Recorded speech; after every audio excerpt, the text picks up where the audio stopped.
What's up, y'all? Thank you for tuning in once again to the Unofficial Therapy Podcast. This is Chris Kane. Thank you for listening, as always. It's been a while. I know I did it again. I always try to stay consistent, and then something happens, and then 2, 3, 4 weeks go by, and I don't get to check in with you guys. So I'm really sorry for doing it again. I don't even have a good excuse. I'm not gonna lie to you. Nothing crazy happened. I took a week off to go on a vacation. And so during that time, I couldn't talk. Well, I definitely got back and had plenty of time and just didn't do it. I'm here now. So we'll just excuse the fact that I've been a bad podcast person. This podcast is going to be, I think, maybe a little bit somber and maybe a little bit inspirational. Like, it depends on how you look at it. So this is the day after Nipsey Hussle got murdered out here. I'm in Cali, right? So, and I was never like his biggest fan. Like, I don't have his albums and all that, but I heard a lot about him from people who were out here. He's a big deal out here because he gives back to people out here. He didn't just make it and then left, right? So I've really been living vicariously through other people's experiences with him because I don't have any. Like, I can't be like, yo, that's my track, or like, I don't know the dude. I saw his wife in a few movies, and I know his album was dope last year, but that's the extent of what I know about him. But what I'm saying is that it seems like he's left a legacy behind, especially here. I know, like, maybe countrywide people are feeling some kind of way, but here, there are a lot of people, like regular people. I know, like, celebrities get on Instagram and post selfies with them crying and whatever. I've mentioned before how I feel about that whole situation. But I know regular people, like people I'm friends with, who ran into him throughout, the last few years. Just pictures with him, like, at shows, like in the neighborhood or whatever. A lot of regular people have photos and memories with him. And I didn't realize that he was that plugged into it. And that made it, I guess, a little bit sadder because I can personalize it. Like, I don't necessarily care how Ja Rule feels about this, but if Tiffany in Inglewood, who I know, is like, okay, cool, then it means something more. But it got me thinking about legacy.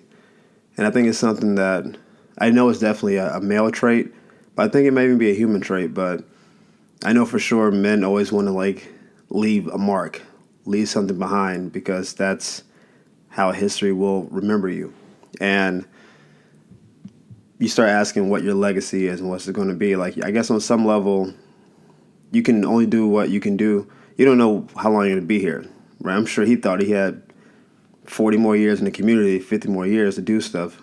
But still, he was doing what he was doing on a day-to-day basis. I think he's left a mark down there that will probably stand for some time. He's going to be a cult hero, I guess, on some level, like how Tupac was. Obviously not like as accomplished, but the feel. Like, you can mention Tupac in any, like, hood or whatever, and people feel, man, that's Pac. Like, he left something behind. And it got me thinking about, like, the legacies of people who died. Because, look, we're all going to die at some point. And we've all lost people. And a lot of famous people have, like, come and gone. And within a couple of news cycles, we just kind of stopped talking about it. Like, you get the vigil, you get maybe the funeral on TV if it's like Aretha or Michael Jackson, somebody like that, and then that's it. Like, it's just your family who has to deal with the fallout of it. And the person, I guess, closest in my family who has a legacy is my dad's dad, so my granddad on that side. And my granddad passed when I was like 7, I believe, 7 or 8. I was a kid. I only met him maybe 5 or 6 times. So I don't have all these amazing memories of him, like, giving me game and all that. But he was an immigrant from Trinidad. He came over here with 7 kids as a preacher and started a church. And he was really plugged into our community, to our environment over here, or there in Jacksonville. And everyone called him Rev. It's just, Reverend, whatever. oh, you want a Revs kids, you want a Revs grandkids, all that stuff. And when he passed, I remember like how full the church was. Like it wasn't just the congregation. It was like a lot of people who, I guess he had been trying to get into the church, but they were resistant. People in the community, people who heard about other people in the community, and it was packed out. It was a long service. Everybody wanted to speak and get their 2 cents in and all that. And that was over 2 decades ago, right? And still, people still talk about my granddad in the community. It's like, yeah, man, you had a good granddad. Rev did a lot for all of us. And he helped out my dad and my cousins and my brother. Like because he wasn't making money. He had 7 kids. Even if he made good preacher money, 7 kids is a lot of kids. And so that's what he did. And his legacy was so impactful that my dad decided that that's the kind of person he wanted to be. And he essentially modeled himself after my granddad. And so when he does things, I don't even know if he's aware that he's doing it or saying it. He'll just be doing something like, "Oh, I'm going to go do this over here." If Pops was alive, he would have done it, or he would approve of this, or he'll just say it. And I can't be like, "Oh, you're right, Dak." I don't know my granddad like that, but it's like he's still trying to live up to that legacy, or trying to like match it or make him proud at some level, or even keep it going. I guess I don't know his full motivations for it, but there's something to it. My dad's in his 50s now, and he's still, following in footsteps and trying to do things that way. And I think that's the strongest part of your legacy, when you have people behind you who want to follow in your footsteps or take the lessons you've taught and improve on them. Like 20 years ago, we didn't have social media, like at all. I don't think the iPhone had come out, no social media.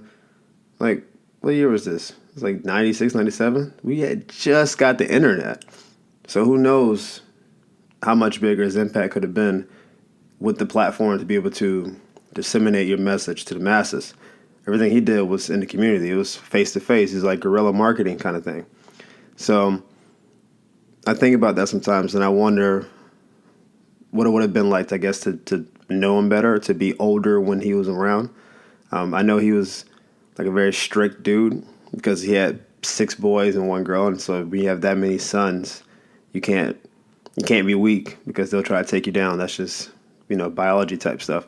So you got to be hard to keep them all in line. So I don't know if it would have been these soft pop moments where he's just like, "Come sit on my knee and hear a story." I think it would have been like, "Did you do your chores yet?" It's like, "Oh, I'm 5."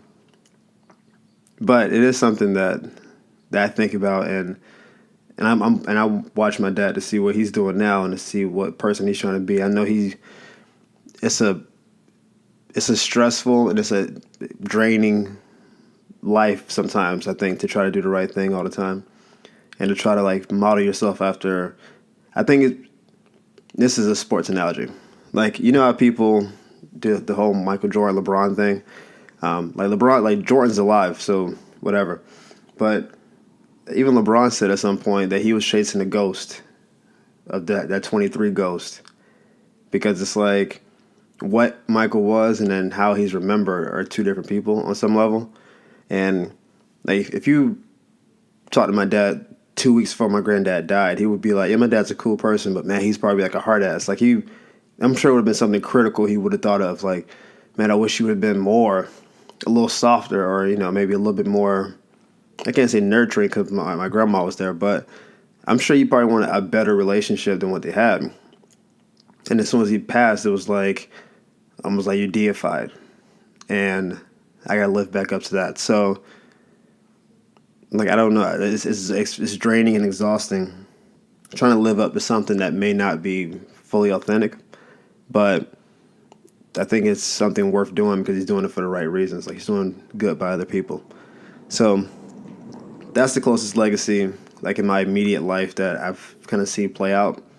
Another legacy that resonates with me is my favorite comic, Patrice O'Neal, who, like, he passed when he was 41. So, I don't know how long he thought he was going to live, but I thought probably longer than 41. And luckily, like he has a lot of stand-up and radio clips that you can just go back and like listen through, and you can get caught up. There's a lot of videos, like it's well over 100. Like you can do this for a long time, and a lot of he talked a lot, like a lot, and so you hear a lot of his thoughts and you hear them flushed out, like why I feel this way, why I don't feel this way, why I'm not more successful, the comedy game, all that good stuff. And he passed in I think 2011, if I'm not mistaken. And I'll be online now, going through videos, and there are people posting 3 weeks ago, man, I still wake up every morning listening to this dude, man. He inspired me, this, and that. And I think about it, like a lot of comics have passed.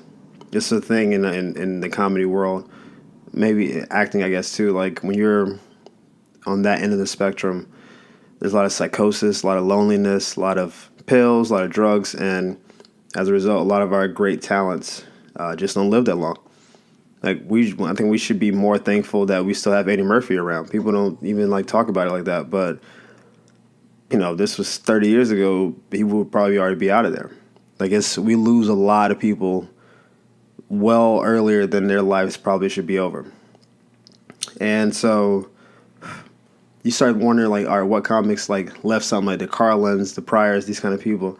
But every year, a few more comics pass away, right? And it's like, how many of them, like, you think about that far after they're gone?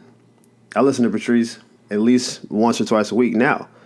Still, like, just trying to be refreshed on what he's saying and hearing his take, because even now, if it feels like it's something original and it came out, 10, 12 years ago. And I think his style has inspired me. Like, we're not physically the same. I don't even see the world exactly the way he does. But I think the way his mind worked inspires my mind to kind of like challenge thoughts that I may have had before. And then like kind of reassess. All right, cool.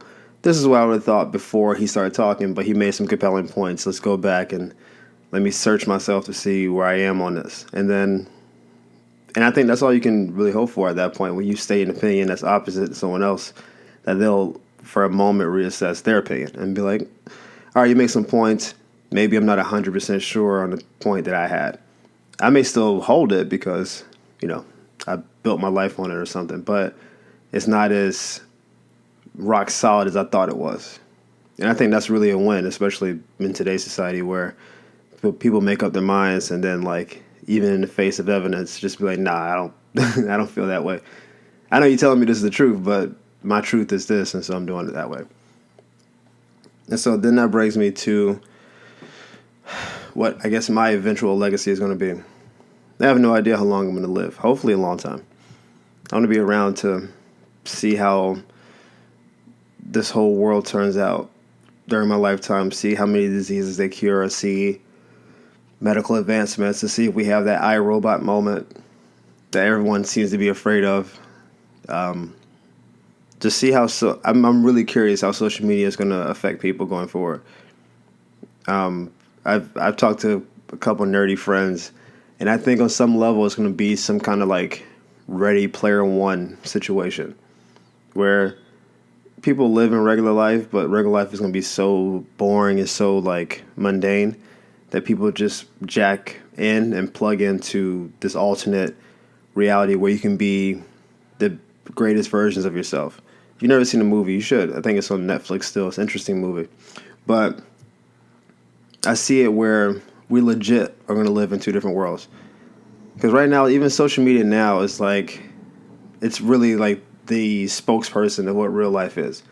Like, every picture is filtered or shaded, or the one of the 25 pictures you took that you decided to post. You don't get the most honest one. Even the quote-unquote candid shots you still look kind of cute in. It's like, oh, this is me without makeup, but still popping. Like, it's whatever.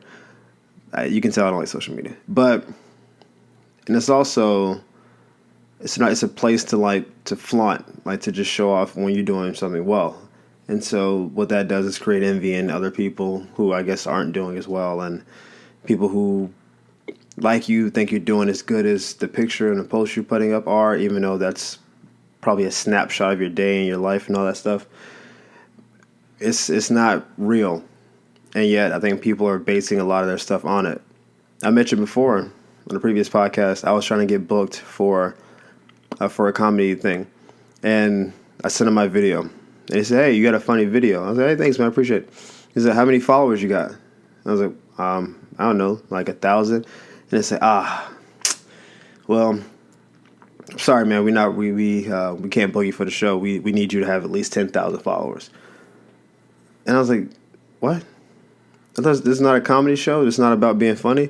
It's like, nah, it's just, the marketing side. I was like, but what if I market, or what if I, get people to come out, put butts in the seats? I can still market with 1,000 people. I just got to try hard. I got coworkers what if people who are on social media, just, nah, man, you know how it is. It's business, yada, yada. And that was deflating, to say the least, that someone who could be completely unfunny but has more followers gets that entryway over someone who's you've seen be funny, not like just me hyping up or word of mouth stuff like I sent it to you. And they didn't take into account that, those could be bots too. It just has a number. You have X number of followers. All right, 10,000, cool. You have a footprint that can reach 10,000 people, we'll put you on. But if 5,500 are bots, then really you don't. It's just the number looks a certain way. And that's the game. Like, social media is the game. It's if you don't post it, it doesn't count. If it doesn't get likes or traction, then it didn't happen. And I would like to see 10 years from now, when I guess Snapchat is gone. I think Facebook's going to disband at some point, or have a competitor come in and kind of swoop and take what they're doing. I haven't heard anything good about Facebook in about 3 years, maybe 4. I don't know the last good thing Facebook's done. It's been Zuckerberg being awkward. It's been privacy things. It's been maybe hacking. It's been, them being like this monopoly kind of monolith kind of situation that I just don't, it doesn't seem like it has longevity, but I don't see a viable alternative. So if someone's really G'd up and smart, I guess they'll create that and be like, we're the anti-Facebook, but we have all the same shit Facebook has. And then I guess people just move on to that. Just like Vine was popping and then Instagram happened and people just moved over to Instagram, just said, forget Vine. But like, we've never like, everything that has happened up to now, we've have some kind of precedent for on some level. And we've never had this with social media. There are kids born who've never known a world without Instagram and Facebook. They don't even know what it's like to just not have a phone at 6 and be posting, and they don't even know what it's like to. What do you mean no internet? What? You mean you used to get internet, go to Yahoo, and then get off? Word? Like, that doesn't. So, my own individual legacy, though, 'cause I got off on the social media tangent because I don't like it for the most part. I don't know what it's going to be. I would like it to be honest, but people don't speak honestly about the dead for the most part. I would like the impact to be that he made people around him better. I think that's important to me. I don't believe I've left any job situation worse than when I got there. I think they've all gotten better because of my personality or energy or whatever. I believe that. Now, it may not be true, but I believe it. And there's no one here to tell me I'm wrong. So I'm going on my own facts. But I can go back to any job I've ever had before now, so I think that's a good sign. I want people to say, obviously, he was funny, but not even just like, oh, on stage that guy's good. I want people to say, like, in real life, I always had a good laugh when I was around him, because that's what he pulled out of you. Like, even when I was having a bad day, he would say something and get me, and then turn my day around. That would be nice. I want to be. I guess a visionary that sounds almost too big. I want to be in my own lane, for better or for worse. Typically, when you do that, it doesn't work out as well as a conformist, because that means you're kind of bucking the trend to get to where you get into. So I expect there to be some resistance.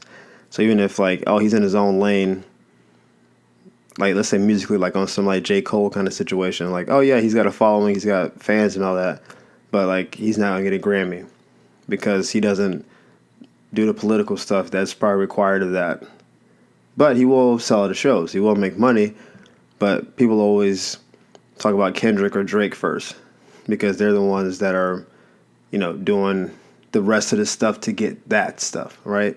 So if it's some version of what, like, and now Cole has kind of switched it up again where he's actually plugging back into the music to, like, I guess show how good he is to, I guess, assume withdraw back to what he is now or what he used to be. I don't know what he's doing. I like what he's doing, though. So if it's something like that on the entertainment side of it, where it's like he's in his own lane, he owns his content, his original works are quality works. It's just not information for the sake of information. It's not just stuff to post for the sake of posting. It actually has some value to it. And it makes people feel something. I hope that's what the legacy. I'm thinking this out on the fly. That's why there's so many like vocal pauses. I'm not preoccupied. I'm trying to think it through because I don't know.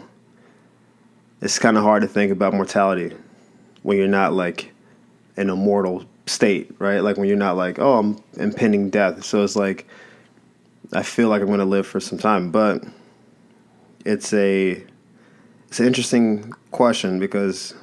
Again, I'm in the entertainment industry on a very low level right now, but I'm in the process of building this comedy room I have going on and like the infrastructure for it so I can kind of go forward and booking talent and then, working out payment structures and contracts and all that good stuff. And it's that that's dope in and of itself. Like to be able to have the option to do that is awesome. But it's, someone asked me recently, where do you want this to go? And I said, I want this to be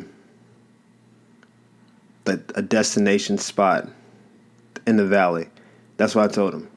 Where people are hitting me up, like begging to get on my show. Bro, God, I heard about your show, man. I heard it was like popping and crazy, man. Can I just get 5 minutes? And I gotta be like, bro, sorry, I don't have 5 minutes. The show's packed. Where I want sponsors to want to be a part of it because it has a feel to it. They know it means something. And I gotta tell sponsorship, sorry, I don't want to be affiliated with your brand, but thank you for wanting to be a part of mine. Or I'm a big fan of your brand. Yes, absolutely, you can contribute to our cause. And then some celebrity type people lend their voices to it because they've heard about it. And maybe they just want to see me come up a little bit because obviously they're already famous and it won't do them as much good as it would for me. But like I can see it all from the merchandise, from the show structure to the performances to the convenience of it to the growth of it. Like I'm seeing it all play out, the macro side of it, and I'm just working on the micro now, the day-to-day operations part of it.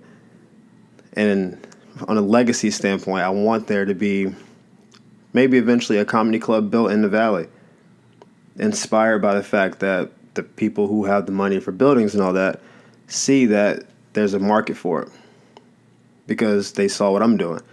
I said, man, we got to build a comedy club. Now, I guess they would eventually probably take over my business because they are putting millions upon millions into that building and all that good stuff. And maybe they'll be, cool enough to work with me and then let me kind of be in on that too. But that's not really how LA works. I guess they would just take it over. But even that is partly part of a legacy. It's like this club exists because of that guy. And then who knows where it'll go from there. But that's something I guess we'll see. Anywho, thank you guys for tuning in. I hope I didn't bring you guys down. I think it got a little inspirational towards the end. I don't remember.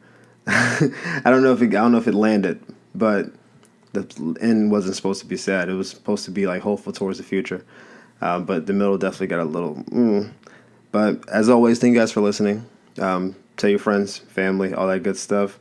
Keep listening, keep reposting, and I will I'll do a better job about being consistent. Think my fingers are crossed a little bit. But as always, thanks for listening. I'll talk to you guys next time. Deuces.